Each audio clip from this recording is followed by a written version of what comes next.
Good viewer, you are watching Xirtus.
I'll take it. All right, Latterwave. Good to have you, Dave. I'm really excited because you've been on a few times and you're full of knowledge. And every time you leave us with like a little cliffhanger, right? Like the last time, you're like, well, I was just thinking about this whole thing where like Genesis. So I wanted to give you like a little bit more purview to go deeper and all that. Yeah. That's awesome. I'm thrilled to be back. I don't think of myself as having a lot of knowledge. I think of myself as being very strange. That's good. And having weird. I think it's good. I think it's good too. Well, these people are stranger when you're a stranger, so it'll be great. Perfect. You know. Awesome. Well, let me repeat the point I made last time and make another kind of a weird observation about Genesis 1:1. That's where we were. Is Genesis 1:1. I forget why. I forget the. I forget what the context was that set it up, but if you look at the Hebrew of Genesis 1:1, so this is the English is, in the beginning God created the heavens and the earth, right? That's it. In the beginning God created heaven and the earth. So the how do you read that in Hebrew? Turns out that there have been other ways to read it besides how we read it. Okay. And those are sometimes pretty interesting. So let me start with, I'm going to come back to Bereshit in a minute. Okay, the first word is Bereshit. And here this translation says it means in the beginning. And that's a very conventional, ordinary kind of translation. Okay, let me come back to it. The second and third word are bara Elohim. Bara is created. Elohim is God. It's one of the names of God. Now there is an oddity here, okay, which is that Elohim is a plural. A thing that is im is a masculine plural, or feminine masculine things together. But the verb is singular. And through most of Genesis 1, in fact, most of the Bible, whenever Elohim comes up, you have this kind of mismatch where the verb is singular, but the noun appears to be plural. And so you say that's a plural of majesty, meaning, look, it's just God. It's one God, right? Sort of conventional theologian would say all this stuff, right? Not created, not, having form or whatever. confounding the substance creedal stuff, right? Okay. But the eam is meant to remind us he's the greatest. It is the greatest. God is the greatest thing. But if you go down to about, I want to say verse 26, so that makes fine. That makes reasonably fine sense for most of Genesis 1. Okay. But later in the chapter, I want to say it's verse 26, it suddenly doesn't make fine sense anymore because there it is. It is verse 26. Look at that. God suddenly becomes plural. Let us make mankind in our image. This is still Elohim, right? So suddenly God plural, let us make mankind in our image, in our likeness. That's plural. This guy's talking to himself. That's, I think, this is exactly the question. Who is he talking to, right? And by the way, he makes them male and female, and that gives, there's like a whole other set of questions. Well, what does that mean? Well, one way to understand that is that the us included male and female beings, and so we're making Adam and Eve in our image, man in our image. There's males and females, some things, right? And so we make Adam and Eve male and female to replicate those male and female somethings. Other readings have included the idea that before Eve was extracted, that Adam was a hermaphroditic being. That Adam was, all you trans kids, you're not making it up. It's old as old. That Adam was man and woman at the same time. Yeah, right? That rib. There's some fun translations to that rib. That's what, you know. So how does this? So how do we understand Genesis 1? So I jumped into the chat to leave a comment. I don't know, a couple weeks ago on this point. There is an old reading, and I came across it in the. I've recently been reading a book called the Bahir, Bahir. It's a very old Jewish mystical text. Exactly how old these books are difficult to know. This is post Old Testament, but it's probably sort of as early as some reasonably early rabbinic literature. The Bahir, that's it, the Sepher Bahir. And it's sort of 200 numbered sections of interesting kind of mystical paragraphs. So the Book of Illuminations, huh? Yeah, Bahir is illumination. Yeah. And in there, and I forget what number it is, but somewhere in the book in the Sepher Bahir, there's this statement that some read Genesis 1:1 as follows. Okay. Bereshit, in the beginning, we're going to come back to that because there's more to say about that. Okay. Bara Elohim. So the standard reading is, in the beginning, created God the heavens and the earth. But some people, according to the Sepher Bahir, read the subject not as being Elohim. The subject is not Elohim. What is the subject? Well, the subject is an unexpressed he built into the verb bara. This is just like you could do in Spanish, right? You can say hizo, he made, or he did. You don't have to say el hizo, right? A lot of languages are like this. Hebrew is like this too. The idea of he is already built into that verb bara. You don't need it. Okay. So that reading then says, okay, what does this say? What does Genesis 1:1 say? It says, in the beginning, he created gods, the heavens, and the earth. And gods, Elohim plural, become a thing that are created in the beginning. Okay, in day one. I got a picture of Yoda. That'll help some people here. It's basically Yoda speak. You know what I'm saying? Like he's going from saying basically the idea that the beginning created gods. It's the beginning creating gods right there. Yeah. Oh, that's interesting. Okay, so let's come back to the beginning in a minute. But this might answer the question: who is the we in verse 26? Right. Like one reason why you might choose to read verse 1 this way is to say, well, God's not talking to himself like a nutter. Okay, so he's talking to somebody who, well, God is talking to the gods. the Elohim, the divine being, the B'nai Elohim of Deuteronomy 32:8, the sons of God, right? Deuteronomy 32:8 says the sons of God divided the earth, or God divided the earth according to the sons of God. And so that answers that question. And now it raises the question, well, who is he? Right. Who is he? And Sepher Bahir says it's the Ein Sof, meaning without end. So that sort of suggests there are divine beings, but there is one who is, the endless, the one without limitation or boundary, and that is the being, the power that we should understand as existing truly from the beginning, and that power created gods. And then there's a conversation about let's create man, right? Again, that is a way that some people have read the same Hebrew Bible that was used to translate the King James or the New International Version or whatever. Right. And it's the direction that they would actually read it. So who is the Bashir following? Which groups are there particular?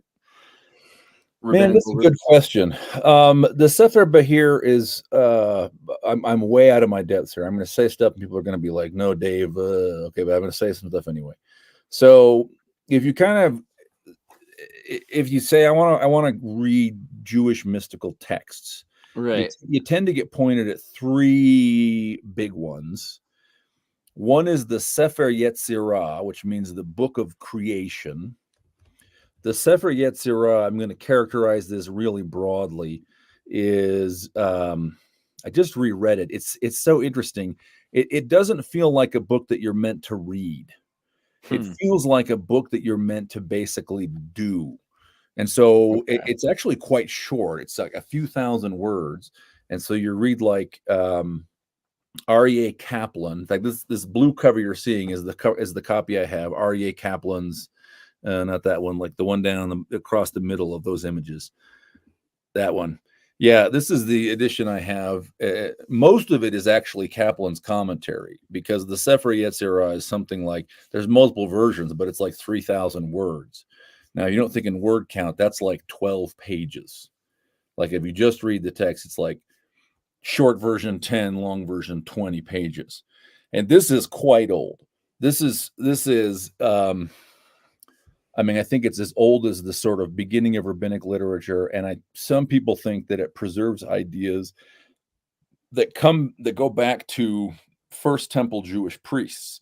So the stuff that was in the Sefer Yetzirah may have been passed down verbally or in some other form, and then was put in the Sefer Yetzirah about the time that during those first generations of rabbis, something like the 2nd century AD.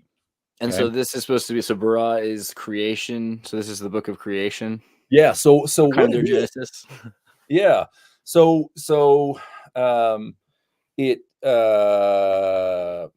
talks its way around. Man, I'm gonna characterize this terribly again. But so that image, the Sephirotic tree, the 10 Sephirot, right? So it sort of sets that out and expounds it in various ways. And what it really contains are a bunch of exercises to spiritually empower you, to connect you with, to embody in you the Sephirotic tree. So the Sephirot are the circles there, okay? And each of those is like a concept or a power. And you can see that there are 22 lines connecting them, and each of the lines is getting one of the letters of the Hebrew alphabet on it. Okay, and so the Sefer Yetzirah is a bunch of, really it's a bunch of exercises for meditative practices to empower you spiritually, using basically that diagram as a kind of a map. Okay, so it's like, so the kind of Hollywood cliche of an Indian spiritual guru, right, is kind of like, meditate upon my chakras, right? That's kind of what it is, because it's kind of like, look, going along all of the various sort of potential patterns of the tree, you get different combinations of letters, and applying different vowels to them, you go through and you recite the different all of the different consonants in order using different vowel patterns, and it's a spiritual practice, and the point of it, which, man, I think a real mystic would deny that you can even say what the point is. So, like, I'm already like way off base, right? But you are you're getting away from your conscious mind and connecting with the other parts of your psyche, the other parts of your spirit, with your unconscious mind, with I'm forgetting which of the Sephirot it uses, but it's like connecting with your Chokmah instead of with your Bina. I think Bina is like the sort of left brain focused intelligence, and I think it's Chokmah, the parallel on the other side, is it's kind of the right brain, unthought intelligence, right? Like without unconscious right decision making. So that's the Sepher Yetzirah. The Sepher Bahir, Sepher just means book. So Book of Creation, Book of Illumination is a little later, which because it refers to the Sepher Yetzirah. Still quite old. And then the third thing is the Zohar. And man, the Zohar is pretty big. I have a little version that I think Gershom Scholem maybe did, a little paperback. It's not even it's like a super abridgment. It's like an excerpts from. And so I'm not even going to attempt to tell you what's in the Zohar, frankly. Yeah. Well, one of these days we'll get you on with David. Our friend David's been transcribing the Zohar with some old rabbi for like decades, so he'd be a good talk for that, probably. I am super interested in hearing that. Yeah, so, I mean, they're definitely the pillars comes up. The veil and the pillars are the things that he keeps going on about particularly. Jewish mysticism has is the sort of heart of it, the image heart of Jewish mysticism always tends to come back to the things of the temple, right? So the 10 Sephirot are the tree of life, which is the menorah. But you also hear the phrase Merkavah mysticism, which is Merkavah, the Ark of the Covenant is God's throne. We think that because in the Old Testament, Yahweh is described as being Yoshev HaKeruvim several times, meaning literally what it says is sitter of the cherubim, or sitting the cherubim. So we read that as meaning the one who sits between or sits above the cherubs. And the idea is that the ark, the ark was his throne, but in Chronicles, I want to say 1 Chronicles 28, I could be wrong. There's one verse that refers to it as his chariot, his Merkavah. So there's the Merkavah mysticism is a mystical practice, again connected with the idea. Yeah, there it is. He gave him his plan for the chariot, which is the Ark of the Covenant. So, and so there's an interesting connection with that, by the way, in the story of Jonadab ben Rechab. He gets referred to in the book of Jeremiah. I think there's a reference in the book of Kings also, though. Jonadab ben Rechab, which means Jonadab, son of the chariot, right? Like sometimes people's names don't look like names; they look like they mean something else. Interesting. And there's this promise that his people are said to live in tents and drink no alcohol, and there's promise that they'll never lack a man to serve in the presence of the Lord, which sounds like a sort of a temple promise of some kind, I mean, the whole tents and chariots, and right. Tabernacles. Yeah, we don't know very much. That's basically all we know about him. But there's this connection with the idea of the chariot as an object of mysticism. There's a body of Jewish literature, and I well, let me come back and make a very broad comment afterwards, but called the Hekhalot literature, Hekhalot. Hekal means palace.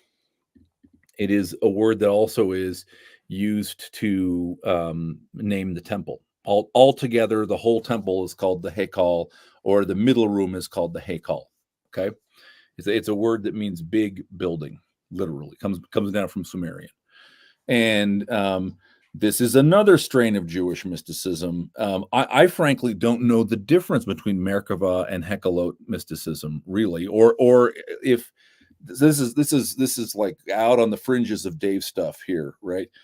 But Hekhalot means palaces, and these are books that are heavenly ascents, like Third Enoch, classically, or there are various apocalypses, and they're sort of later than. They tend to be kind of later than the Mishnah or the New Testament, kind of late antiquity or early Middle Ages. The Sword of Moses, huh? There's a book about Moses with a sword. Is that right? That is interesting. I was having a super interesting conversation about the Sword of Moses with a Jewish friend of mine last night, actually. Really? Funny coincidence. Yeah.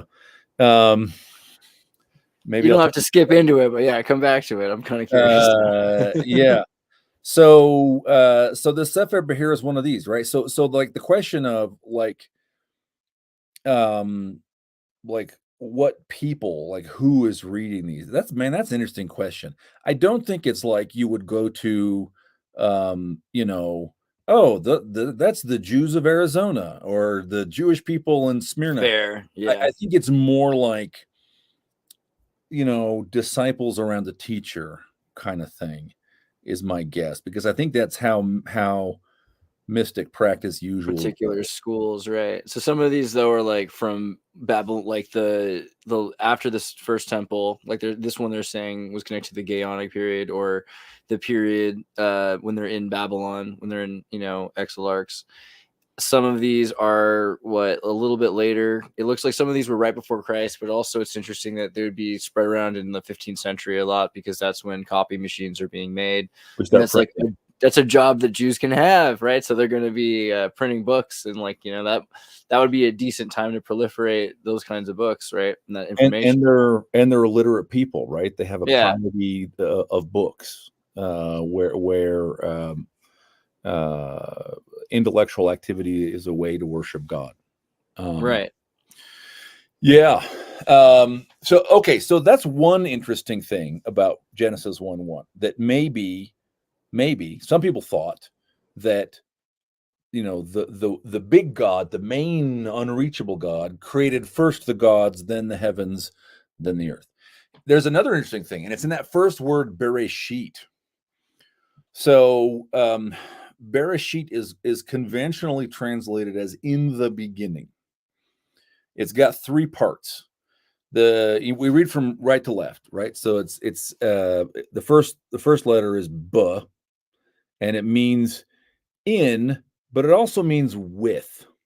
Okay, it can mean with, like a tool, like he hit me with a sword, or it could mean with like a companion, like I went there with somebody. Could mean either of those. Okay, or in. So the second part is Reish, which is Reish. Rosh is your head. Okay, Rosh Hashanah is the head of the year. Skull, yeah, like a rose, a blossoming skull, right? Yeah. So and then eat just means feminine. It's like an A ending in Spanish. Okay, eat is a feminine. So what does Bereshit mean? Well, it means in the feminine, in the principal feminine one with the principal feminine one. Okay, something like that. Right. Yeah. It doesn't actually have an explicit reference to time. And so not everyone has read it as being a reference to time. So For example, the Jerusalem Targum. So the Targums, what are the Targums? The Old Testament is basically written in Hebrew, right? A couple of the books are in Aramaic, but mostly it's Hebrew. But when the Jews move out to other places and start speaking other languages, they need Bibles for the synagogues that they can read. So the Targums are translations of the Torah, especially, right, of the parts of the Bible for daily use, especially by Jews who are not trained priests or scholars. They're literate, but they're literate in, say, Greek.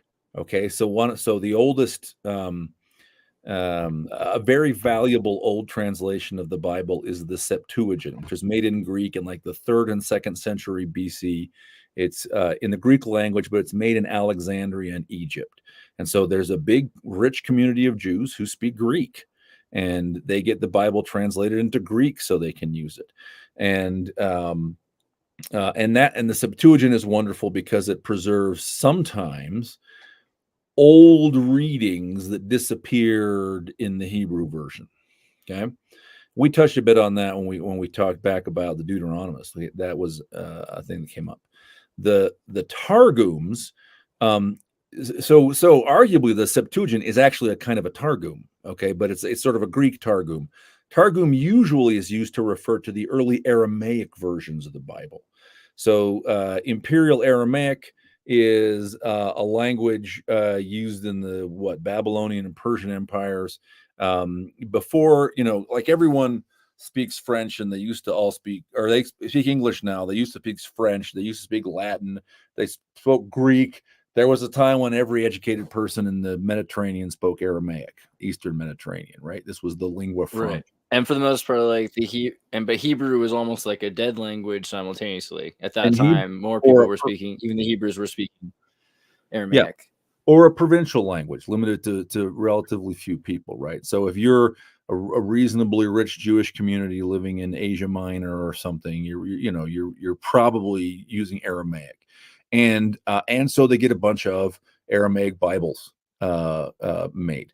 Okay, so these are again old translations of the Old Testament into Aramaic for the sort of daily or more frequent use of Jews who don't speak Hebrew. And they sometimes preserve some interesting ideas, okay, that tell us things that these Jews understood about the Old Testament, okay? And one of them, the Jerusalem Targum, translates the first verse as with wisdom, Elohim. Actually, it says so straight up calling. Wait, when it says Bereshit, it calls Bereshit with wisdom. Yeah, it says Bahukama. It's right. It translates it into Aramaic as Bahukama. So what does that mean? So it seems to be the case that the translator of the Jerusalem Targum understood the principal feminine one to be something like the main female angel or the main female divine being, and said, "Oh, well, that's wisdom. I know who that is. That's wisdom, Bahukama." I think I'm having some internet trouble. Give me 1 second. Can you continue on without me while I fix my internet? Absolutely. So now, by the way, this is not unprecedented, because in Proverbs 3, okay, Proverbs 3:13 to 18 is a famous passage about wisdom. Okay, and it is a passage where there is a pun on the name of Asherah in verse 13. Ashrei, the man that has wisdom, that finds wisdom. Okay, Ashrei is the happiness of. But commentators say, hey, this looks like a pun on the name of Asherah. Asherah, who is a Semitic tree divinity. Okay, a tree goddess. Why? Because in that same passage, Proverbs 3:13 to 18, blessed is the man who finds wisdom. Why? Because she is a tree. She's a tree of life, and blessed is the man who can grab her. And then in verse 19, in fact, here, I'll pull this up, make sure I get this right. And Andreas has popped away, so he cannot help me. But Proverbs 3, verse 19. Here, I think we're going to be okay. I'm sorry about that. Okay, it's all right. So verse 3, verse 19. Verse 19, yeah, says, by wisdom, the Lord. I'm gonna turn off my camera and see if that helps. Okay. The Lord by wisdom hath founded the earth. Now, by wisdom is ba, okay? It's that same one-letter word that can mean in or with. The Lord, with wisdom, bahokmah is the Hebrew, founded the heavens and the earth, right? And so the Targum translator seems to be looking at Proverbs 3 and Genesis 1 and understanding that they mean the same thing, and that wisdom is a divine being. And by the way, maybe understanding that wisdom is the same thing as the tree of life, okay, which is what Proverbs 3 seems to say. So those are two different versions. Again, looking at the same text we have, two radically different ways to understand it. With wisdom, God created heaven and the earth, where God has wisdom as a companion, female divine being, the principal female one. And in the beginning, he created gods, the heaven and the earth. By the way, you can of course put them together, right? You could say with wisdom, he created God's heaven and the earth. I don't know that anyone has done that, but the option seems to be clearly on the menu, and maybe it's only a matter of time. Maybe I am now creating this interpretation. All right, I think Andreas is struggling with technical issues. He's not in his usual studio. Oh, here we go. Do you think that it could be? I'm sorry, I'm trying. Yeah, it's pretty brutal. I'm sorry. It's okay. No, it's hello.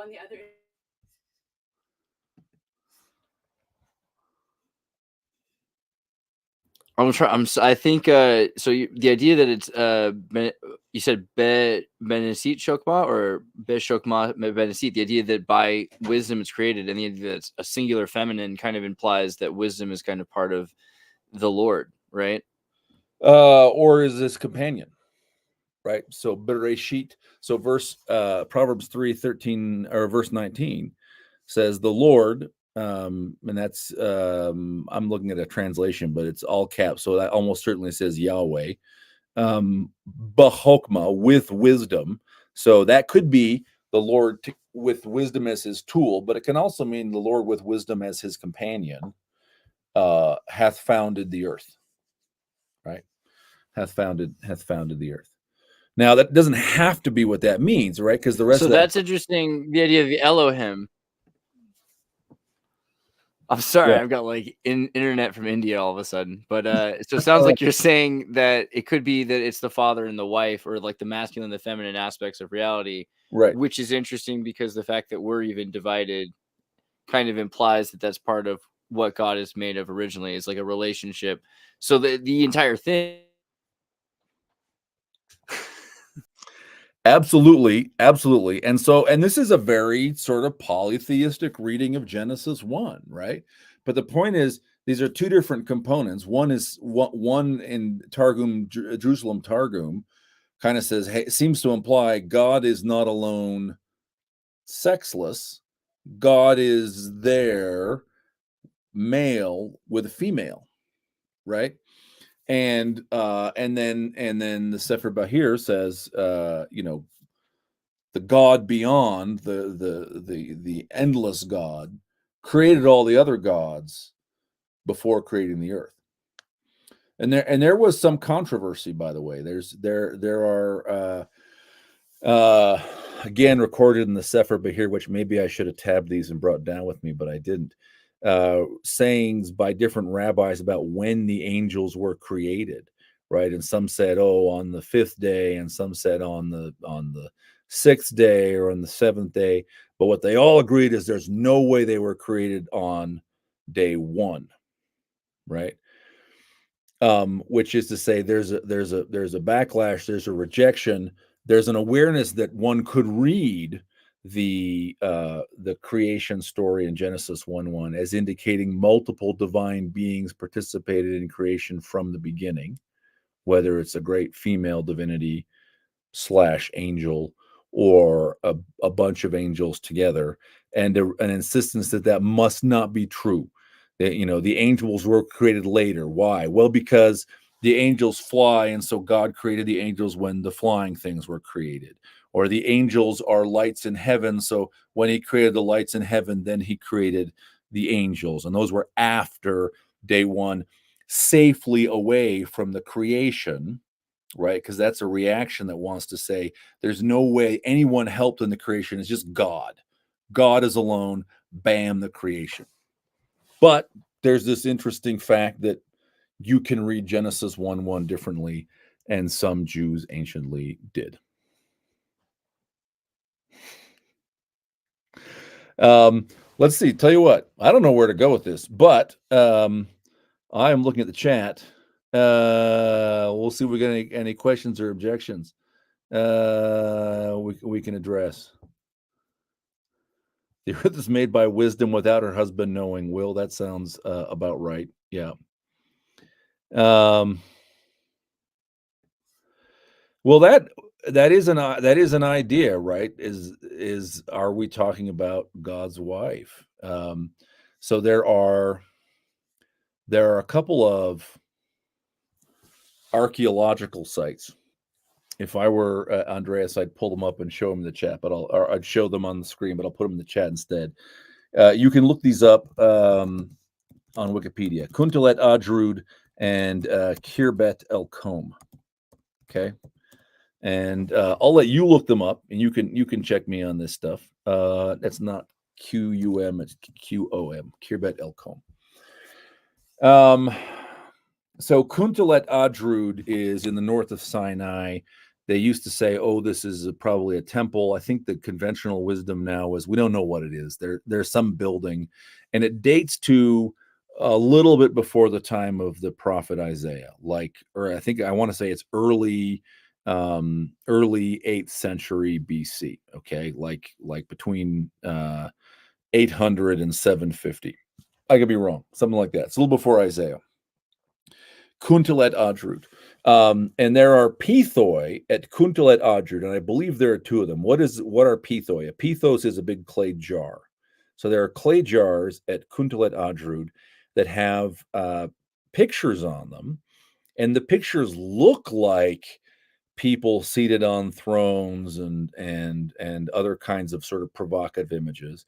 And there are inscriptions that refer to Yahweh. I think it's Yahweh of Teman and his Asherah. Okay, Yahweh of Teman and his Asherah, and Yahweh of Samaria and his Asherah. And again, at least one of these appears to be under a picture, like it's the caption describing the image. Okay. Now there were debates about what this meant, but I think where the debates have come down is this. Okay. Raphael Patai in his book, The Hebrew Goddess, said this, and I think this is it's difficult to argue with fundamentally. There were some Jews in the 8th century BC who thought that it was natural to present Yahweh, that's the God, the Lord of the Old Testament, together with Asherah as a married couple. Now you can argue about it. The grammar is a little funny. There's a scholar named Margaret Barker who's a Methodist who thinks that because the name appears in the form Asherata rather than Asherah, that Asherata was the kingdom of Judah's particular name for the goddess that was known as Asherah elsewhere. Maybe. It's also grammatically a little funny that what you have is a possessive applied to a person effectively, right? It's kind of like my wife's name is Emily. So like Dave of Provo and his Emily is a little weird. Okay. And so there's an argument that this is not a reference to, this is not showing Yahweh as, together with Asherah, the goddess, but Yahweh together with a sacred tree called the Asherah. But that doesn't really get you much gain, does it? I mean, if you say that Yahweh is appropriate to associate with a sacred tree called Asherah because it is connected with the worship of Asherah, that's not, it's sort of potato, no real difference between that and saying, well, this is Yahweh the God and Asherah the goddess, and they go together, right?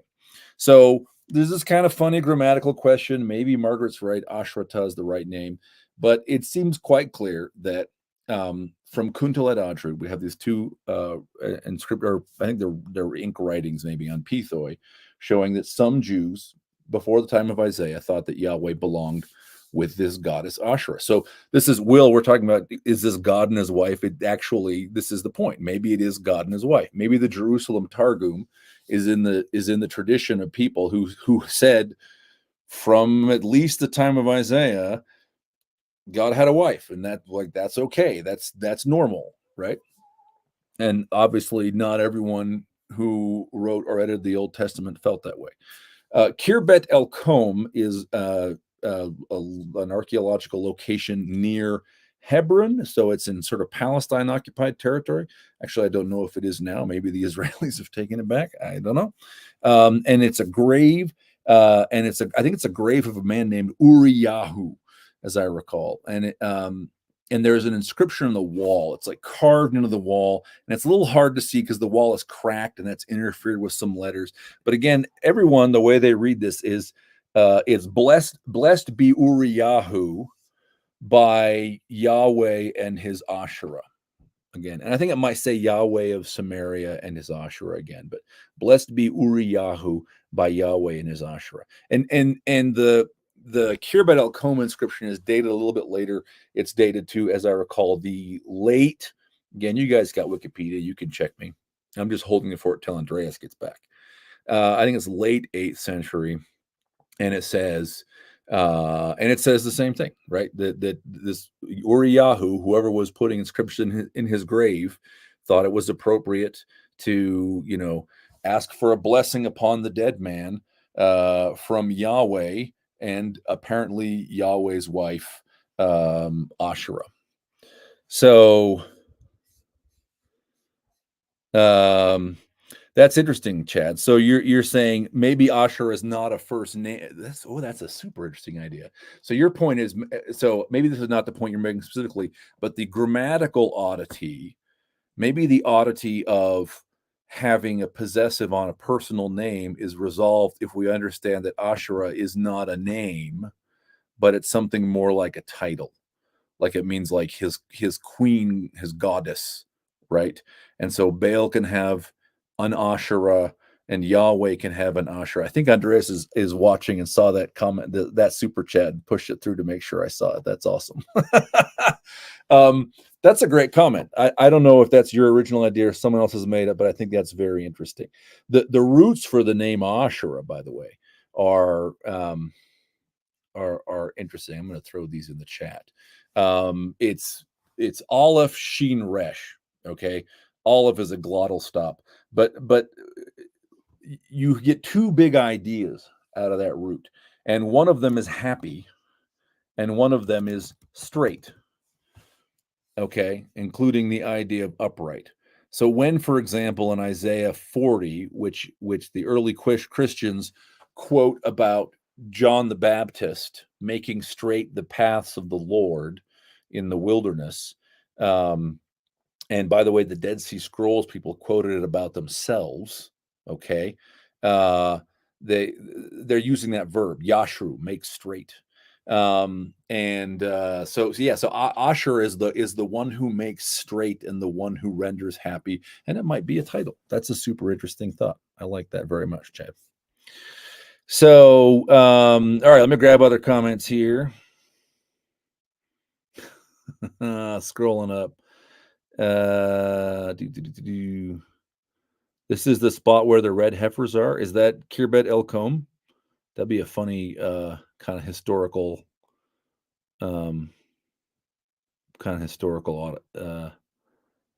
That's a place punching above its weight if it gets to have the Kirbet El Koma inscriptions and also the red heifer. That's the idea I'm trying to articulate.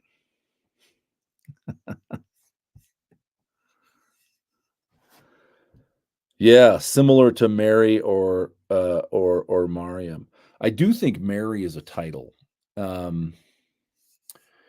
Probably means Lady of the Sea, which in itself, like, that starts to sound like a goddess kind of title, especially if the sea is one of the sort of enemy gods. It is. Yam is the sea. Yam the sea is one of the enemy gods Baal has to defeat. If Yam the sea is one of the enemy gods that Yahweh is thought to defeat, if, for example, in Exodus 15, the Song of the Sea, which has been recast to be a story about the Egyptians drowning, trying to cross the Red Sea, and then we run into this temple imagery. Bitter waters turn sweet by the tree of life. By the way, fun fact, Chad, you'll like this. I read this in the Bahir last week, and it's like, how did I miss? I read this before, like 10 years ago. How did I miss this last time? It talks about Exodus 15, and it says the etz, the wood that Moses put into the water, was the tree of life. The Bahir says that. That's not in Exodus. The Bahir says that, which is they might as well be quoting Dave Butler at that point. Okay, but even better, Chad, you're gonna love this. The Bahir says, but then Satan stole the tree of life. He moved it so the Israelites couldn't find it. So yes, I like that very much. The point is, hey, that Song of the Sea seems like, even though it's sort of turned into this story of crossing the Red Sea, but then temple imagery about the water of life and being among the 70 Elim, which sounds like the 70 gods, or the gods of the nations. Probably originally it was a story about Yahweh defeating enemy gods and then building the temple out of their bodies or on their heaped up bones or something, right? You kill the enemies and you make the mound of creation out of them. Israel has more than one creation story. This is one of them. Okay. This is sort of one of the public creation stories, and it pops up in the poetic books like the Psalms or like in Exodus 15. Yam probably is one of those enemies. So Mariam, Lady of the Sea, might have a connotation sort of mythologically of connected with that defeated enemy god, and then, coming over onto my side. But the fundamental reason I think it's probably a title is not only is Miriam a prophetess explicitly in the Old Testament, and we see her operating, again, Exodus 15, Song of the Sea, as Moses's peer, right? She's the counter to Moses. Moses leads all the men of Israel in the song and the dance. She leads all the women of Israel in the song and the dance. And the way it's written now looks like Moses has all the lines and she gets like a couple of lines. But the way we're supposed to understand that is Moses does the thing, Miriam does the same thing, right? So Miriam is a prophetess. There are curious associations of her. It seems so. A way that scholars commonly read a number of episodes in the Old Testament is as sort of mythologized or dressed up accounts that are described as the biography of early leaders of Israel, but really are about the struggles among different groups of priests late in the kingdoms of Israel, or just the kingdom of Judah. And Miriam, sort of her story ends in some stories that sort of sound like they're meant to dishonor her. She objects to Moses's marriage, and she's wrong, and she is thrown out of the camp. But even when she's thrown out of the camp, she is white as snow, because allegedly for a disease, but there's this memory of her associating with whiteness. And she's cast out for 7 days. So she's associated with whiteness and with the number 7. And there again, we're talking about like the tree of life as a woman. Also, when she dies, I want to say it's at Kadesh in the Book of Numbers. I don't have Andreas here looking all the stuff up for me for now, but Israel runs out of water, and Moses has to bring water out of the rock by striking it, which tells us that in the sort of the mythological language that's being used here, that Miriam is the source of water. Miriam, the lady of the sea, is the fountain of life. Okay, she is the water that Does in it work now? Revelation, Am I back? you are back, that in Revelation 22 flows out Oh from my gosh. beside the throne of God. So Miriam is the water, is the tree. So yeah, and by the way, then, sorry, I'm going to finish this thought, Andreas, and then you're back. There's just so many Marys. Please God do, yes. and there's so many Marys in the New Testament. It just seems improbable that there are that many Marys, and they sort of kind of get confused. You know, who anoints him? Who is at the crucifixion? And different gospels have different kinds of Marys, and sometimes we seem to be talking about his mother, and sometimes we seem to be talking about his wife, and so I tend to think that Mary was probably a priestly name for some order of priesthood that we haven't really lost. It was, I think, suppressed. I think it was taken away. Yeah. Andreas, how you doing? You're up in that cabin, and they lied about how good the One internet. thing I was thinking about was like the Persian pronunciation. Oh, interesting. Tell me. Yeah, you can feel the internet's getting cold in the lines. It's good as long as it doesn't get if the internet freezes, that's the problem, you know. But the Mahadevi, because Mary, if you pronounce it in like the Persian, you don't pronounce the R, so the R has this apostrophe sound instead. So it'd be like Mai or Mariam, like it's a lot of the time the way they pronounce it. So it's interesting to me, like the Mahadevi is also kind of connected to this idea of Asherah, that there's a feminine. I mean, so what do you think about that? This idea of before the flood. How much do you think these stories were that connected? I'm pretty interested in the Hindu mythology, especially considering it from the Genesis perspective of the beginning created the gods, right? Yeah. So when you say before the flood in the Hindu perspective, is my internet gone again? No, you're back. Are we talking about here, like, there is in Hindu story an idea that the world is very, very old and has gone through lots of cycles? Is that kind of the idea you're pushing towards, Andreas? Well, I can see that as a big part of it too. But just the idea of like when people say there's such a big difference between the East and the West because there's many gods, but the Ten Commandments says not to have other gods before me, which implies there are gods. Now we're reading Genesis to say that Elohim is plural. They're talking to each other. It even says the beginning is creating the gods, essentially. It seems like there's even less of an argument between the two. So the idea of cycles then is interesting because that is a big part of the celestial plan. Yeah. I think look, there's a lot of hints at polytheism, and you can have different feelings about it or different views about it. But I mean, I was just reading, I just read a commentary a couple weeks ago on First Isaiah, and it talked about the Nehushtan, and it said, "Hey, what is the Nehushtan? The Nehushtan is clearly a minor fertility deity from Judah's pantheon that has kind of been lost."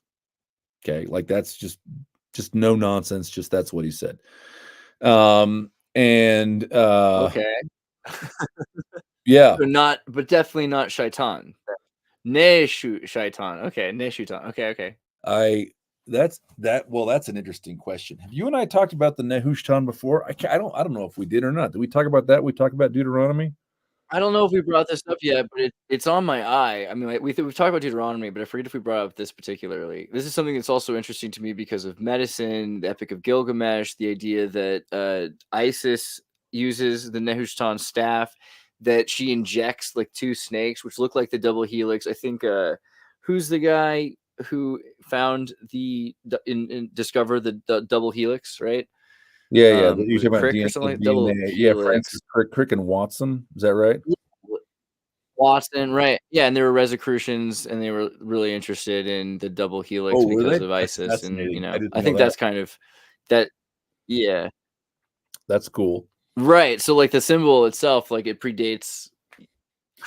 Well, okay, so let's talk about the Nehushtan. But yeah, I don't know where you were going with it. No, that's interesting. I don't remember. I've Yeah. had a lot of conversations in recent weeks. Let's talk about it. Nehushtan is one of my favorites. It's super cool and super weird. And here's what I'm going to do. I'm going to at a certain point, I'm going to veer left and go and in the Book of Mormon. Okay, so I'm going to do that at a certain point, but let's start not there. So the Nehushtan. Okay, not first. 2 Kings 18:4. 2 Kings 18:4 is the first passage I want to look at. So 2 Kings 18:4 is about King Hezekiah. King Hezekiah in verse 5 is described as being one of the best kings that Judah ever had. Still on 56K. Here, I'll drop these in the chat. People can look them up themselves. 2 Kings 18:4. I know these verses well enough. Okay, 2 Kings 18:4. So verse 5 says he was the best king who ever lived in Judah. Wow, what for? Well, for what he did in verse 4. Now, one of the things he did is in the middle of his verse, it says he brake in pieces the brazen serpent that Moses had made. For unto those days the children of Israel did burn incense to it. He called it the Nehushtan. Now, he called it the Nehushtan probably means he called it. In other words, that's not its proper name. We don't know its proper name. Okay. This is probably an insult. And what it means is something like brass thingy, snake thingy. Okay. Now, why does he not like it? Well, he says, unto those days, the children of Israel did burn incense to it. Okay. Now, by the way, Moses made it. So the Kings acknowledges Moses made this thing. What's the problem? Well, it got crazy. The children of Israel burned incense to it. Well, where do the children of Israel burn incense to things? Where does that happen? Turns out that happens in the temple. There is an incense altar in the second room of the tabernacles temple. and temples. Yeah, in the tabernacle, the first room, the holy place, the tabernacle, or the second room, the holy place, or the Hekal, there is an incense altar, and you burn incense there. Okay, so this Nehushtan, a brazen serpent, was in the temple, and they were burning incense to it, and that was bad. And therefore, Hezekiah smashed it to bits. And verse 5 says, and he was the best king Judah ever had. Hamana, what a guy. Okay. Now, let's take a look at Numbers chapter 21.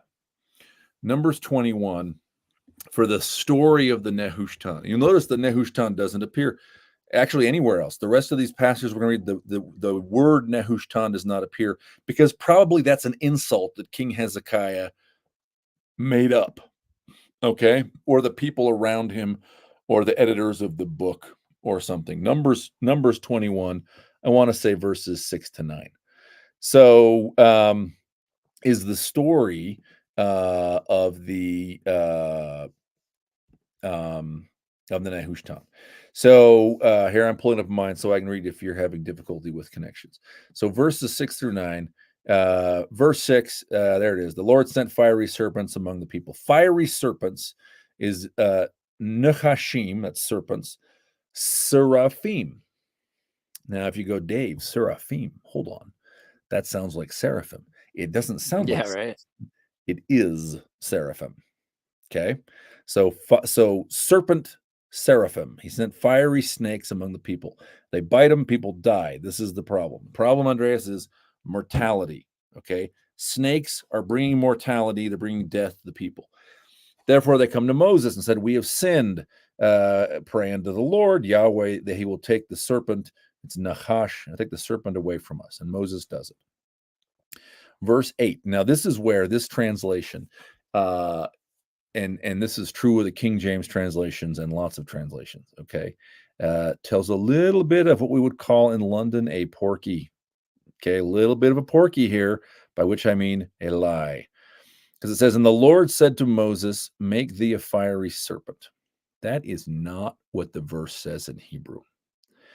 In Hebrew, it says, the Lord said unto Moses, make thee a fiery one, make a seraph, and set it upon a pole. And everyone that is bitten looks upon it, upon the seraph, and it shall live. It doesn't say serpent in that verse at all. It says seraph. Now that's super interesting, right? Because if God says in verse 8, Yeah, make because it's seraph, like an angel, but you make. right. Well, so then whatever Moses does in response to this should tell us what he thinks a seraph is, right? So verse 9, what does he do? He makes a serpent of brass. Now this is a pun, by the way. A serpent is nachash and brass is nechoshet. So it says he made a nachash nechoshet and put it on a pole. And if a snake, a serpent, a nachash bit anybody, he looked at the nachash nechoshet and he lived. Okay, and so Hezekiah is apparently mocking that pun, right?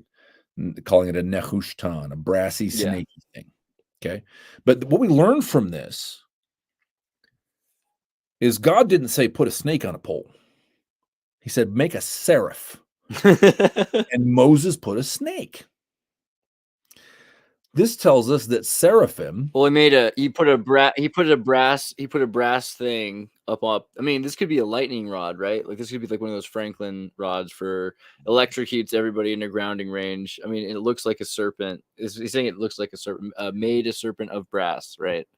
So even that question, like a serpent of brass, is a seraph, right? This is It's okay. not So really. This is super interesting because you're saying, hey, there could be technological uses here. Man, yeah, I don't know what I don't know, right? Here's the story.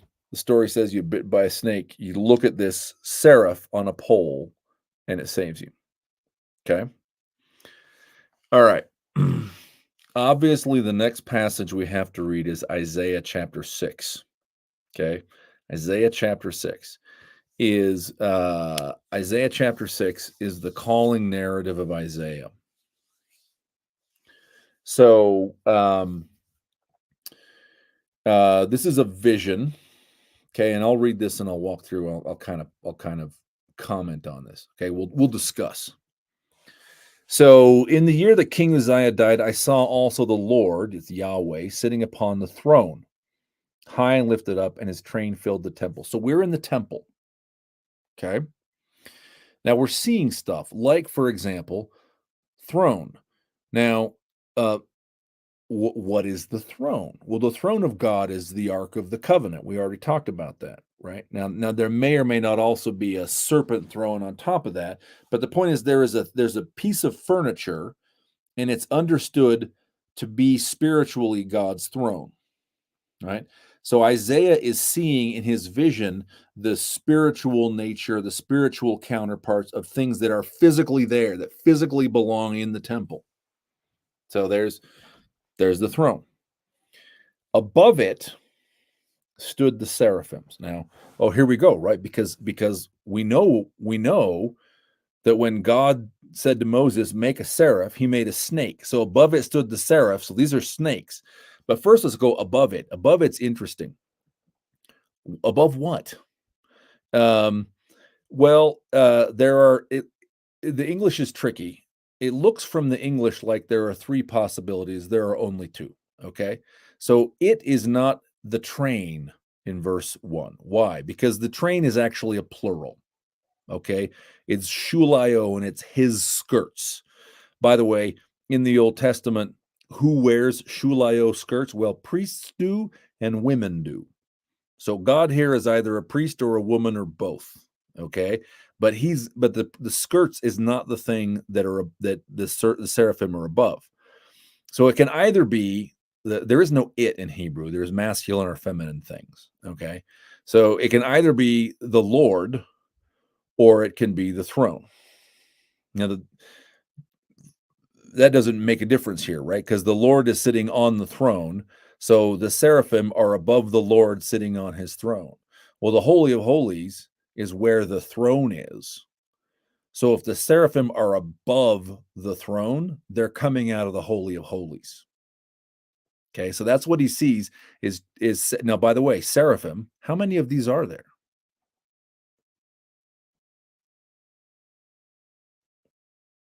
At least 2, right? Yeah. Okay. Yeah. There's many. It probably at least 2. At least 2. Because at verse least 2 3, though. We don't know that it's many. It could yeah, be. we don't know there's many. Seraphim is plural. Verse 3 says one cried unto another. So there's at least 2. Okay. So commentators have suggested, hey, this is a vision of real physical things, but we're seeing their spiritual counterpart in the temple. What is the real physical thing whose spiritual counterpart Isaiah is seeing here? Well, he's seeing seraphim. And so the real physical thing is probably the Nehushtan. And that means there were probably 2 of them. There were probably 2 Nehushtans. And where did they really belong? Well, they really belonged in the Holy of Holies, because that's where they're coming down from. By the way, now this, Andreas, maybe goes to kind of some of the comment you were making. That may connect them with the staff of Aaron, because Aaron throws down his staff and it turns into a snake. And Hebrews 9:4 says that staff is kept inside the Ark of the Covenant. So maybe the Nehushtan are the staff of Aaron. So, like the serpent is a staff, and it's something kind of techno-magical. But also, I mean, it's kind of this idea that there are 2. I mean, is it weird to say, okay, these 2 seraphim with 6 wings could be like Jesus and Lucifer? Or is that just as quick as possible? That's exactly right. That's where we are going. That is where we are going. Because Jesus with 6 wings is cool, right? Okay, I really want that. Like, I don't have any problem. Like, as long as I can shake his hand. If he has 6 wings, that's cool. Dude, that's where we're going. You can shake his hand. So that verse, that same verse, verse 2, right, says he has 6 wings. They come from above the throne, and they have 6 wings. Now, by the way, verse 2, they're seraphim, so they're burning ones, and we know they're snakes. They are burnt. They're flaming. Andreas, Jesus is a flaming 6-winged flying serpent. Okay, this is literally the image we're being given here. By the way, if you look down to verse 6, he also has hands, so you can shake his hands because he has them. Okay, now this is not the way we usually think of angels. So let's set aside Jesus for a minute. We're going to come to Jesus. Okay, we're going to come to Jesus, you and I, Andreas. This is so metal, right? This is metal on every level. Exactly. This is super metal. It's going to get metaler between now and when we finish. Okay, this is awesome. So, first of all, we don't think about angels this way, right? But just remember that the standard first message that the angel gives when it appears to human beings is fear not. And that only makes sense if angels are in fact terrifying, right? They're not cute little babies. They're not pretty women, right? They're not handsome men in modest clothing like Mormon art likes to depict them. They are apparently, among other things, I love that, 6-winged fiery serpents. Now, we're going to get to the Jesus part. We're going to get there, but we're not done with Isaiah 6 yet. So we get back into Isaiah 6. Here, I'll pull up my own copy so I can look at it too. There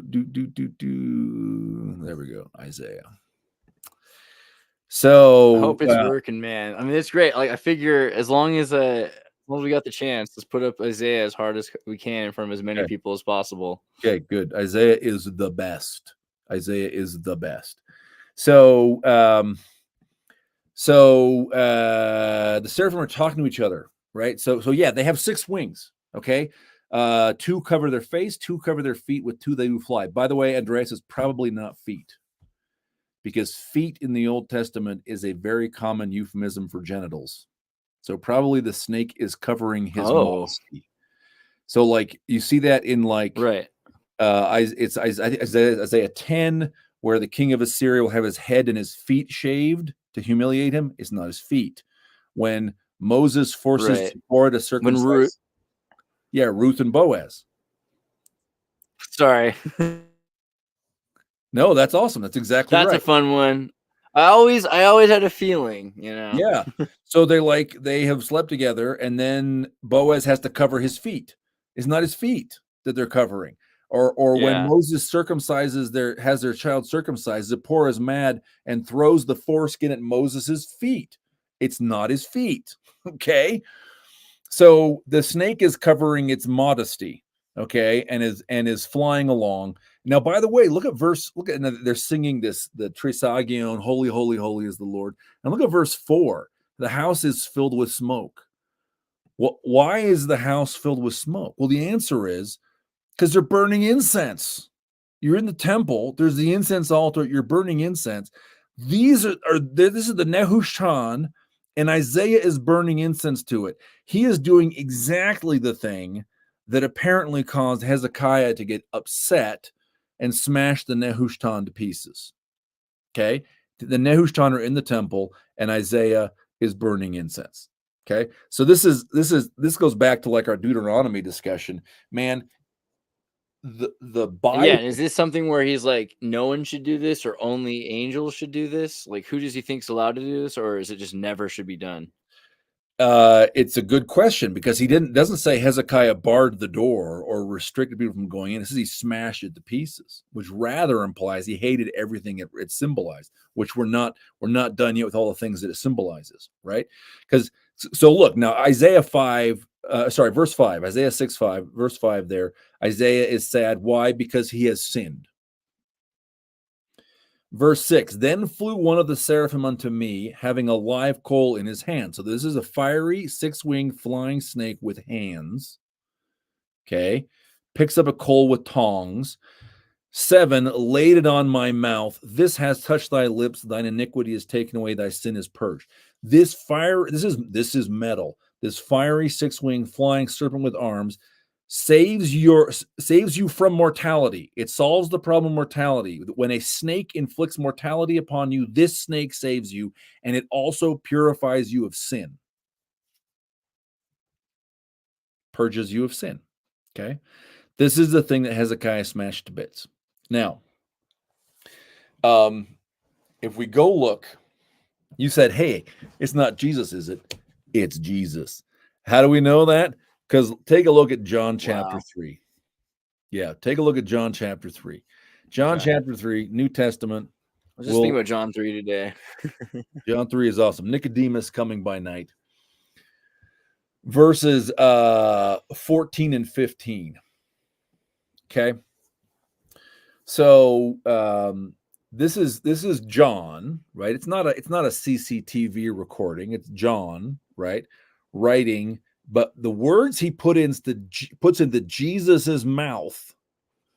He says this. Jesus is talking to Nicodemus, and verse 14, as Moses lifted up the serpent in the wilderness. That's the Nehushtan.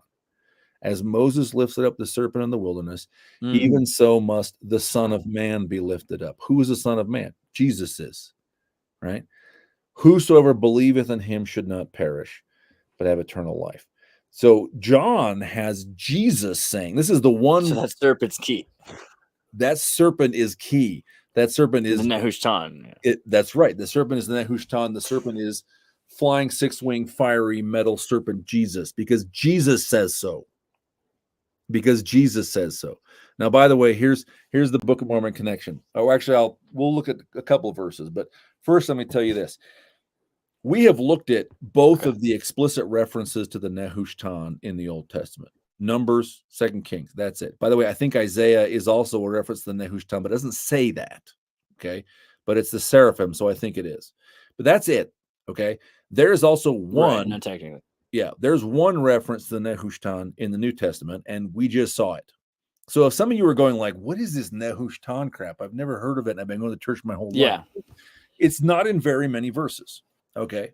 But now, see, like, and wouldn't Stone Cold Steve Austin have been so much cooler if it was John 3:14 on the back of his head? On the back of his head. That's all. People are like, what? The Nehushtan? Yeah. So, yeah, because like it was like John 3:16, but before that, you know. But exactly.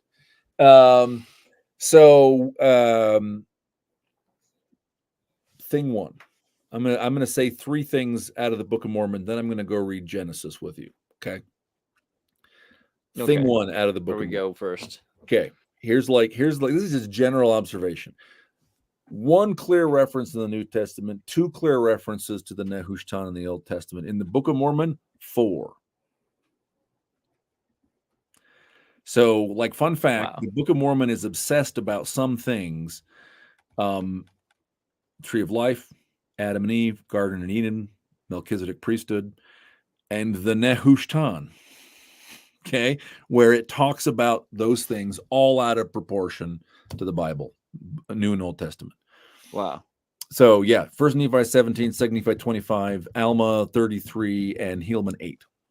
They all say basically exactly the same thing. First Nephi. Well, let's just go Nephi 17.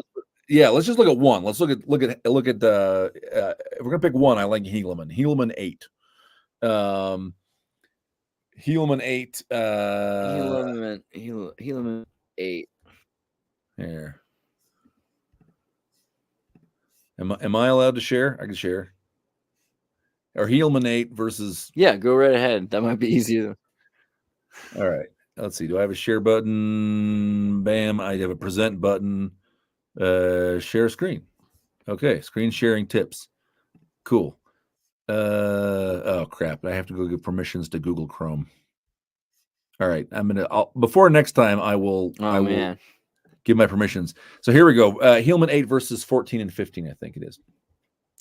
14 and 15. So this is Nephi. There's lots of Nephis in the Book of Mormon. This is Detective Nephi.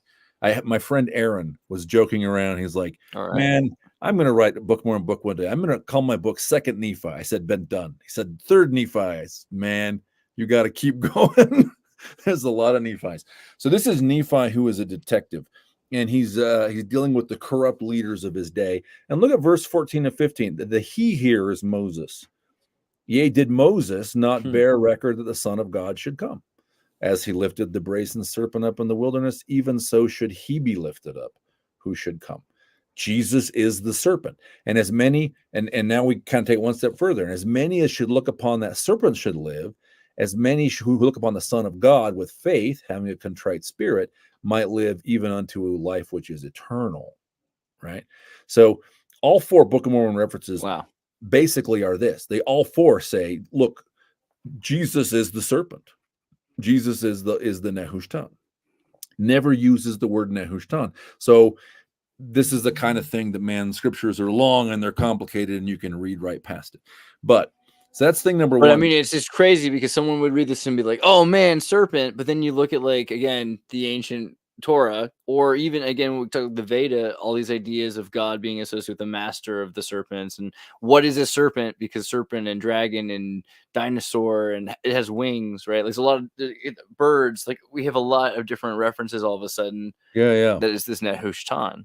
Well, and there was, so I had a moment when I kind of was putting some of this stuff together. It was years ago. I am now old. When I was a younger man and I was like, wait, the scriptures say Jesus is a serpent. Like, that's weird. It bothered me because the scriptures also say that Satan is a serpent. And you kind of go, ugh. But remember, first of all, remember our discussion about the Deuteronomists. The way I read Leviticus 16 and the Day of Atonement is you have 2 goats, and one of them is the Lord, and one of them is Azazel, the rebel leader. Like, those are in some sense twins, right? Jesus and Satan. And one is cast out and one is sacrificed for everyone's sins. Here's the 2 serpents thing. Now, by the way, 2 Nephi 18 is 2 Nephi 2 verse 18 is a Book of Mormon reference that shows just very clearly that the Nephites, who very specifically know that Jesus is the Nehushtan, also know that Satan is a serpent, right? So 2 Nephi 2 is Lehi. It's part of his extended farewell address. He's talking to his son Jacob, and he says, because he had fallen from heaven, he is an angel who falls and becomes a devil. He had fallen from heaven and become miserable. He sought everybody else's misery. Therefore he said unto Eve, yea, even that old serpent, who's the devil, the father of all lies, eat the fruit and you will not die, right?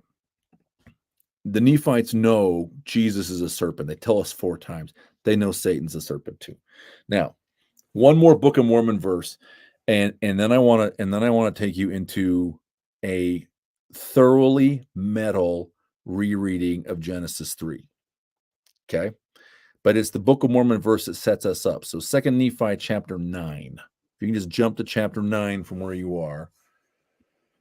2 Nephi 9. I want to say it's verse 9.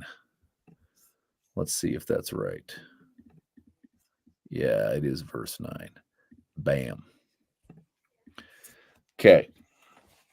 So wait, go back.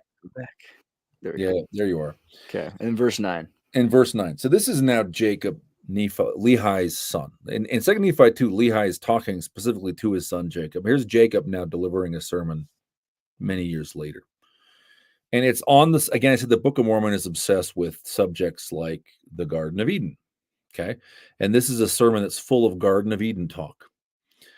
And let's look at verse 9. And our spirits must have become like unto him. So this is like if Satan wins, if Satan gets his way, okay? Our spirits must have become like unto him. We become devils, angels to a devil, to be shut out from the presence of our God, and to remain with the father of lies in misery like unto himself. So again, we're talking about that fallen angel who becomes the devil. It's the father of lies, the same figure here, right? Yea, this is the key bit here. Yea, to that being who beguiled our first parents. So this is Eden, right? Serpent beguiled me and I did eat. That's Eve's explanation, Genesis chapter 3. That being who beguiled our first parents, who transformeth himself nigh unto an angel of light. Okay.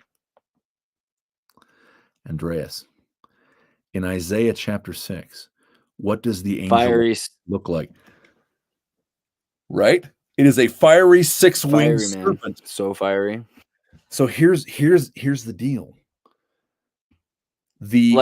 Also, now I'm scared to shake his hand if he has a burning hot coal in his hand, by the way. I didn't know that was part of the deal. It doesn't seem like a very good test. Like it's like, okay. So the transformation is the beguilement. Okay?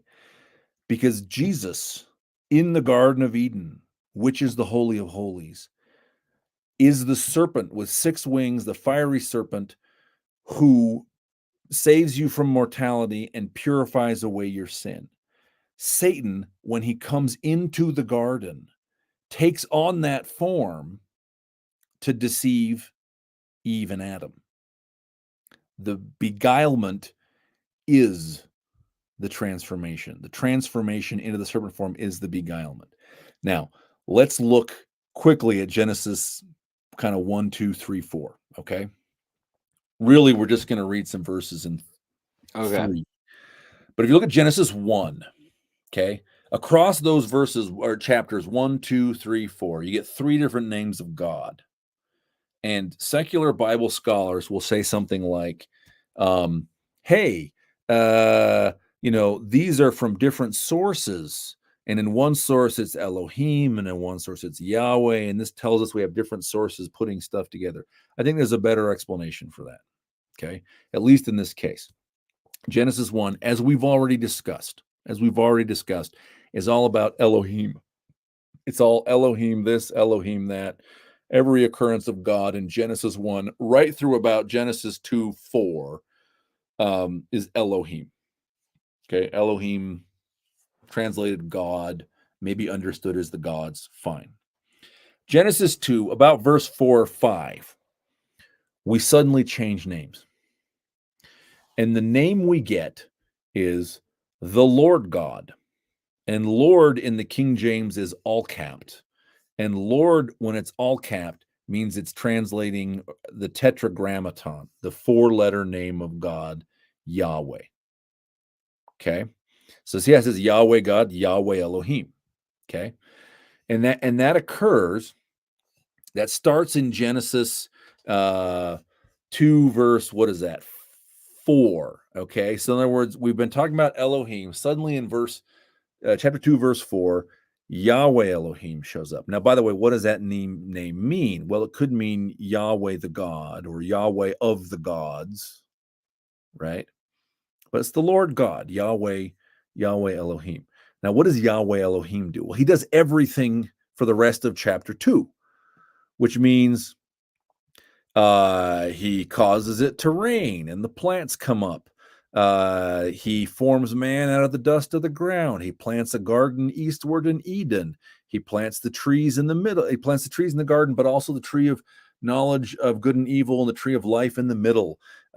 He takes Adam and puts him in the garden. He says, don't eat the tree. He says, hey, you know what? I should make another one of these. And so he pulls the rib out and makes Eve. He brings animals around and they name them, right? All of that stuff is done by the Lord God, Yahweh Elohim. Now, but they're always really specific.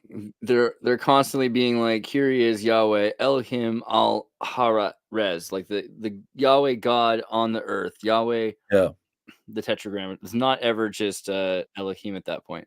Yeah, that's right. Now this is going to matter. Okay, chapter 3. Now, verse 1 says the serpent is the most subtle of the beasts the Lord God had made. And then suddenly, for the next 4 verses, the second half of verse 1 through 5, we switch back to Elohim. Now, I'm going to come back to this, okay? There's a reason why for these 5 verses we're suddenly talking about Elohim. So they eat the fruit, and then look at verse 8. We're back to Yahweh Elohim, the Lord God. What does he do? Well, he's walking out in the garden and he detects that they're hiding and he calls and says, what is the deal, my dudes? And they say, well, we are naked. Oops. Who told you were naked? And this is where we get the serpent beguiled me and I did eat. And then we get the cursing scene, which we're going to come back to. And then God feeds Adam or references at least what they're going to eat, right? Eating bread by the sweat of your brow. Clothes them in garments of skin, and cast them out. Okay. Now we don't have to look at it, but in chapter 4, it switches again to a different name of God. Genesis 4, suddenly it's all Yahweh, Yahweh, Yahweh. It's like it's just a different name of God. Now what's going on here? What is going on here? Why does Lucifer, the serpent, the beginning of Genesis 3, suddenly stop referring to Yahweh Elohim, right? 2 solid chapters of Yahweh Elohim did all this stuff. But when Satan talks, he says, hey, hath God said you shall not eat of every tree of the garden? And she has this conversation. She says, yeah, well, God said you can't or you'll die. Oh, well, God doth know that in the day you eat, you will become as gods, right? Why is Lucifer not referring to Yahweh Elohim? Why is he still talking about Elohim? Here is what I think is the answer, Andreas. Okay. This is metal, and it's going to get metaler. Okay. The God of the garden is Yahweh Elohim. The garden is the Holy of Holies. Yahweh Elohim, Jesus, is the fiery 6-winged snake of the Holy of Holies, of the Garden of Eden. In order to beguile Eve, Satan has transformed himself to appear as an angel of light. That's what Jacob told us. What does that mean? He has transformed himself. So Satan too now has 6 wings and is a fiery flying snake, so that he looks like Yahweh Elohim, the God of the garden. So when he comes and he talks to Eve, of course he's not going to refer to Yahweh Elohim in the third person, because then he would sound like he's crazy, right? Here I am, Yahweh Elohim. Did Yahweh Elohim treat you to tell you not to eat the tree? No, Yahweh Elohim knows, right? Like that.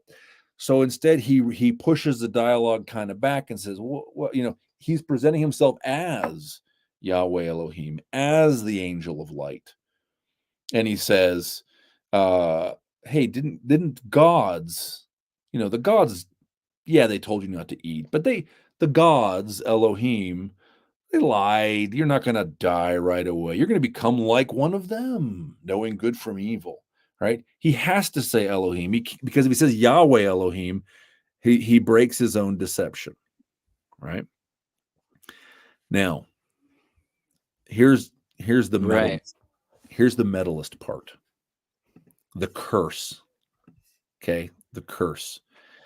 And what are we, verse 14 or something?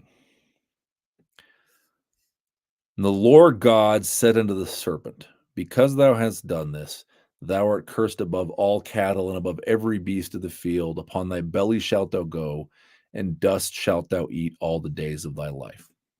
Right? Now, open any biblical commentary, any commentary in Genesis. It will say something like this. The Hebrews believed that serpents used to have feet. So what they're imagining here is that God made Satan's feet come off, or the serpent's feet come off, and he became a serpent. Wrong. The serpent, transformed nigh into an angel of light, had wings.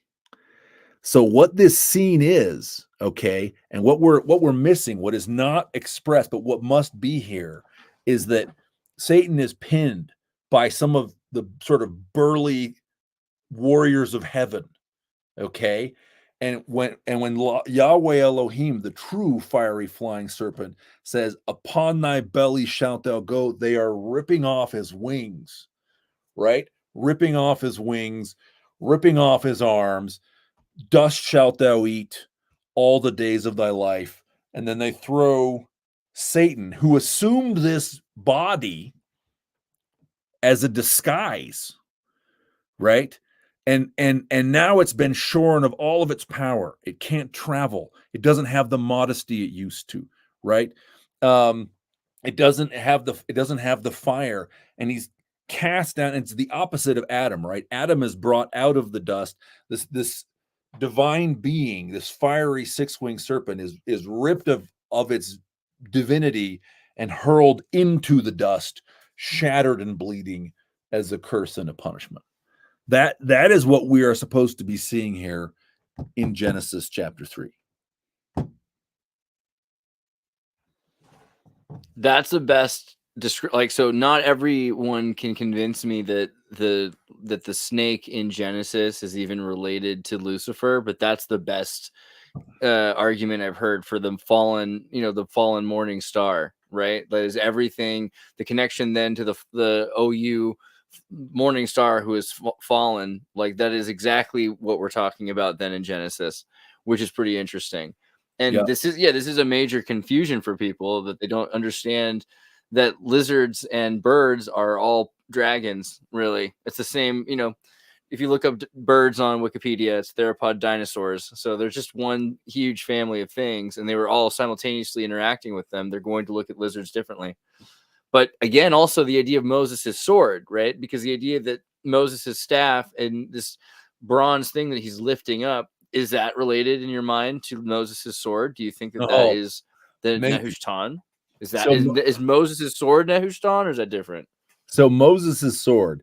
So that is super interesting. I'm going to fail to report this. I'm not going to pass on this conversation very well. I had this great conversation with a super sharp Jewish friend. And it's a good place to cook. We can cook on these thoughts, Yeah. And he was talking about swords and the idea that a sword is a common image, or is it maybe not common, but is a repeated image in Jewish mysticism, and it means something specific. Okay, so and the reference he gave me was the Exodus 17:13. Okay, and which is here's what the King James says. And Joshua discomfited Amalek and his people with the edge of the sword, with the edge of the sword. So, and this is understood to be the sword of Moses. Okay, is this sword with the edge of the sword, and so the edge in Hebrew is pei, which actually means mouth. So literally, if you're looking at Exodus 17:13, and Joshua discomfited Amalek and his people with the edge of the sword, it's with the mouth of the sword. And so there is this idea, again, in some Jewish mystical texts, and it might be the sword of Moses, right? This is how we landed on this particular strand of this conversation, Andreas. And Andreas has been pulled off by his internet again, I think. Is you looked up, you were looking at Jewish mystical texts on Wikipedia, or you clicked through some series of articles, and there was one named the Sword of Moses, which I have not read. I don't know what's in the Sword of Moses. But the idea of what the Sword of Moses might be, or other named swords in ancient scripture, Sword of Goliath, for example, is one. In some ancient texts, there is a Sword of Adam. Okay. In the Book of Mormon, there are two named swords. There's a Sword of Laban, and there's a Sword of Ammon. Those are interesting names. Laban means the white one. Ammon is a very old name. It's an ancient Egyptian god, meaning something like the hidden one. In fact, the god Amun arguably is something like an idea of monotheism from super early times, that Amun was like the real god, and all of the sort of various theriomorphic deities were sort of symbols, or they were manifestations of Amun in kind of the local totemistic appearances, right? Shapes.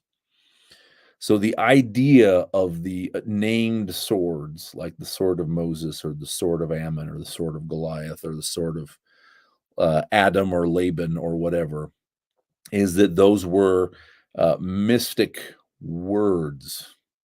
They were words that were embedded in the text, maybe near where the sword appeared. And so the story of Moses and the Israelites defeating the Amalekites, or the story of Nephi chopping off Laban's head, okay, or Ammon chopping off arms at the water of Sebus, could be read at a surface level, the Peshat level, or if you look deeper, you might find indications of a word in the text that was understood to be a word of power, which is key to I'm really out of the edge of my knowledge or beyond it now, but words, maybe to circle back around, words that should be used in meditation and contemplation to increase your own spiritual power, right? So that beneath the surface, the peshat, the child level, the simple story level, the idea is that if you master the spiritual discipline of the Sword of Moses, then you would have the power to discomfit the Amalekites, right? Or you could be Ammon at the waters of Sebus, or David defeating Goliath, or whatever, in some kind of metaphorical way, if you master the spiritual keys. So what is the Sword of Moses? I don't know, but I think that there are some people who have had the idea that it's a sort of a word of power, a word of mystical and spiritual value that could give you personal power when you mastered it, and that it's maybe buried there in the text in Exodus 17. And I am sure I know my internet is just so amazing right now. But I was going to say, I read part of the Sword of Moses, and so the idea was that it's you've got the sword as a metaphor, but it's that, even in the wiki they'll say it uses his sword, right? And this is, again, like the Hebrew definition of sword. We're gonna have to talk about like what that actually has to do with the Zohar probably next time, though, because I don't think my internet will survive it. But the idea that he goes through these heavenly realms and angels, right? So kind of, and describing various prayers and invocations and ritual procedures. So using his sword, in order to get through all of these realms, which is kind of exactly what you're saying, right? Like this is exactly the way the sword of Laban's described. What it's for, it's in very Thundercats. The sword's not just used to murder. Thundercats, ho! I mean, that's interesting because we're talking about the idea now of an esoteric word as a password, right? The idea of heaven as the ascent is that it's not enough to pass the test of Ma'at. It's not enough to be able to say, look, I'm a decent person. That's essential, and also you are required to have some kind of heavenly knowledge, which is commonly expressed as or understood to be knowing passwords to get past all of the guardian angels or the monsters or through the gates.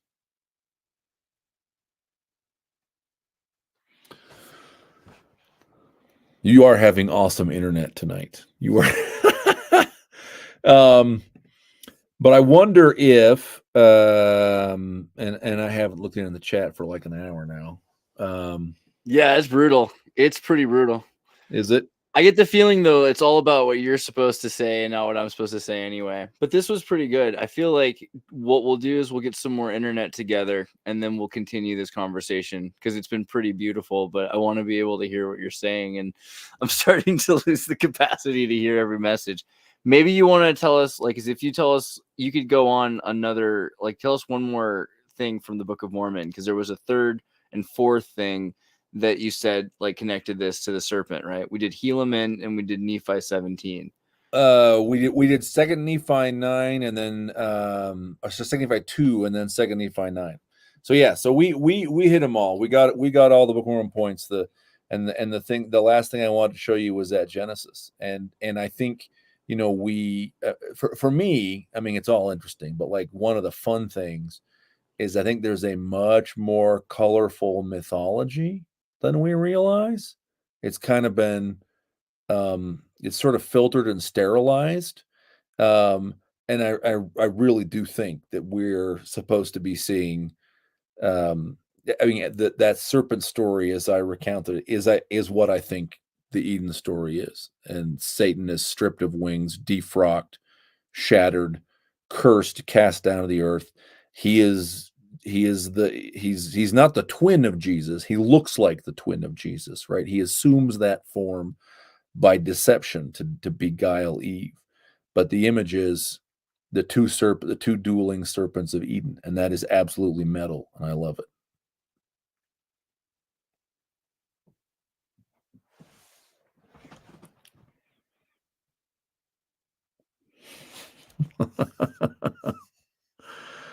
Well, I think we're gonna wind up here, as I think where Andreas was going.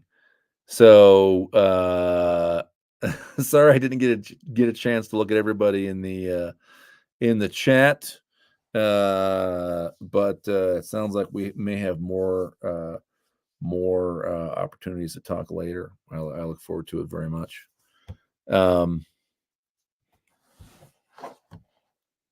What else? As long as I'm here, I'll go see what else is in the chat. Eat shrooms, find God. Maybe. I would not know. I have never eaten shrooms. The sword is in the rock, though. Excalibur. I like that. That's, don't underestimate how much ancient knowledge got passed down into the Middle Ages in the form of things like Arthurian stories or stained glass and old church windows. I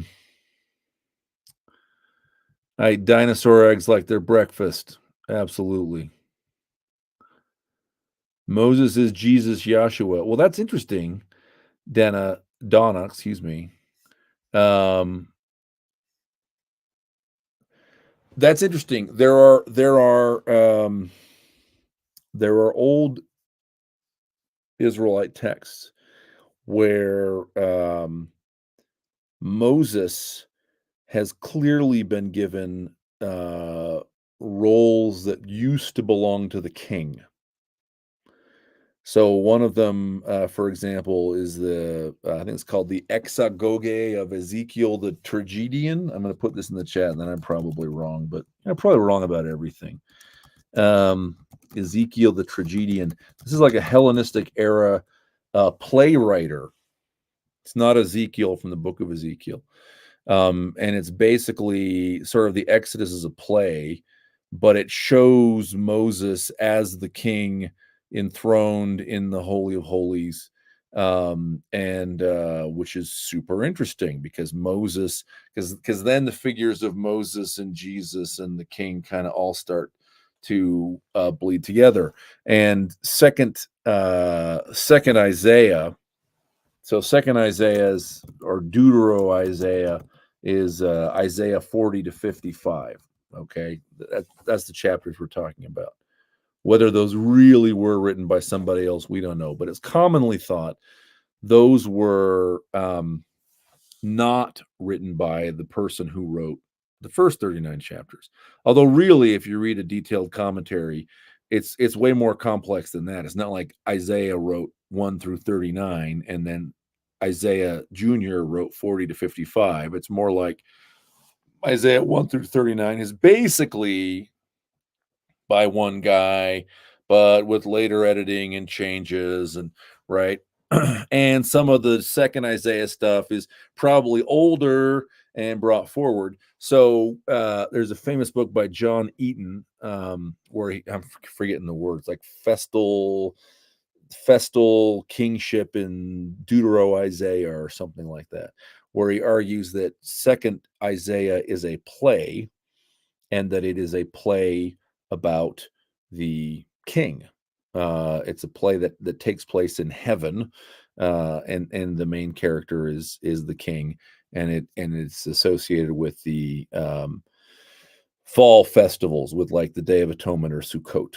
I'm reading now a commentary on Deutero Isaiah by a guy named Klaus Balzer, who basically says, yes, this is a play. Yes, it may even be associated with the fall festivals of Israel, but clearly it's not about the king. It is about Moses, right? So, Donna, this is kind of my point. Moses and Jesus both get assigned a lot of ideas or imagery that may be originally connected to or described or came from the kings of Judah, right? And so there is some interesting senses in which Moses equals Jesus equals Yahweh equals the king. There is something there. Andreas, should we sign off? Are you back to sign off? Yeah, I think here I got my cell phone. So how's it going, buddy? Well, I really love this show, man. I can't believe you put up with all of this. The power of Christ compels you. That's obvious. Like, even Correct. with all of my technical difficulties, the demons couldn't get him. Let that be a lesson to all of you. Correct. Thank you for having me on. So I'm gonna, I'll set it off, but like, yeah, let's do another one soon. Hopefully this time with in the Silicon Valley, it'll have some better internet at that point. Awesome. I look forward to it, buddy. Take care. All right. Thanks, man. Love you.